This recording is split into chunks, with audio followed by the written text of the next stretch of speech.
নেত্রকোনা জেলার সবচেয়ে দৃষ্টিনন্দন সেতু নেত্রকোনা থানার মোড়ের আর্চ সেতু।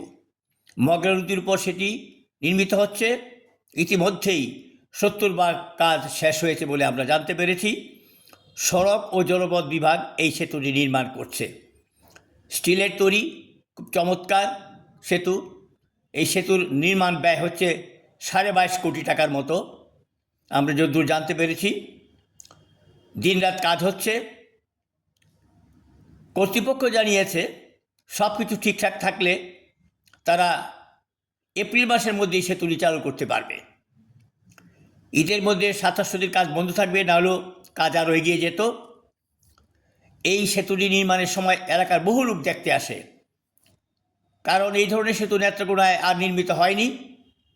এটা যখন শেষ হবে, বিদ্যুতায়িত করা হবে, মানুষ এখানে বেড়াতে আসবে, অনেকটা পার্কের মতো হয়ে যাবে এটা। যেমন 22 সড়কে যেমন লোকজন যাতায়াত করে।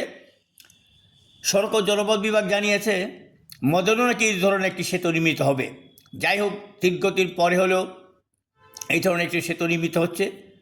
আমি জানতে পেরেছি এই সেতুটি বিগত সরকার আমলেই নির্মাণ কাজ শুরু হয়েছিল এবং তত্ত্বাবধায়ক সরকার পার হয়ে এখন বিএনপি সরকার আসছে। এই সরকারের আমলে এটি শেষ হবে এবং উদ্বোধন হবে। কে আসলো, কে দরকার আসলো, সেটার চেয়ে বড় কথা হচ্ছে সেতুটি নির্মিত হচ্ছে, সেতুটি নির্মাণ কাজ শেষ হবে, আমরা সেটাই চাই।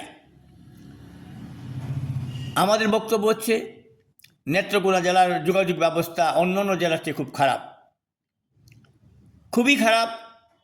রাস্তাগুলি অপ্রশস্ত এবং নির্মাণ কাজও খুব একটা ভালো হয় বলে মনে হয় না। অভিযোগ করে থাকেন পাবলিক যে নির্মাণ কাজ নিম্নমানের। তা আমরা সড়ক ও জলপথ বিভাগকে বলবো, যে সমস্ত রাস্তা আপনারা করবেন জেলা শহরের বাইরে উপজেলার সাথে, কাজের মান যেন ভালো থাকে। ইদানিং একটু ভালো কাজ হচ্ছে, কিন্তু এরপর আরও ভালো কাজ আমরা চাই। আমরা সুন্দর ব্রিজ চাই, সুন্দর রাস্তা চাই, সব কিছু সুন্দর চাই আমরা। আপনারা বাইপাসটা করছেন, এই জন্য আপনারা ধন্যবাদ পাচ্ছেন। এইটার দিকেও নজর দিতে হবে, যাতে বাইপাসে যাতে লোকজন দুর্ঘটনায় পড়ে, সেই জন্য আলাদা ফুটপাথের ব্যবস্থা করতে হবে।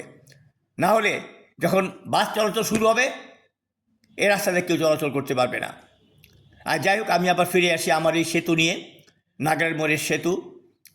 এটা যাতে আপনার এপ্রিল মাসে আমরা চালু করতে পারি, সেদিকে আপনারা দৃষ্টি দিবেন, যাতে সুন্দর হয় সেতুটি এবং ফুটপাথের ব্যবস্থা যাতে থাকে, যাতে লোকজন এই সেতু দিয়ে চলাচল করতে পারে, সেই দিকে ব্যবস্থা আপনাদের নিতে হবে। অত্যন্ত চমৎকার দৃষ্টিনন্দন সেতু। এই বিষয়ে অনেক কথা বলেছি, আর কথা নয়। আমরা চাই আরও সুন্দর সুন্দর সেতু। সড়ক ও জলপথ বিভাগকে ধন্যবাদ। সবাই ভালো থাকুন, সুস্থ থাকুন, সবার জন্য শুভকামনা।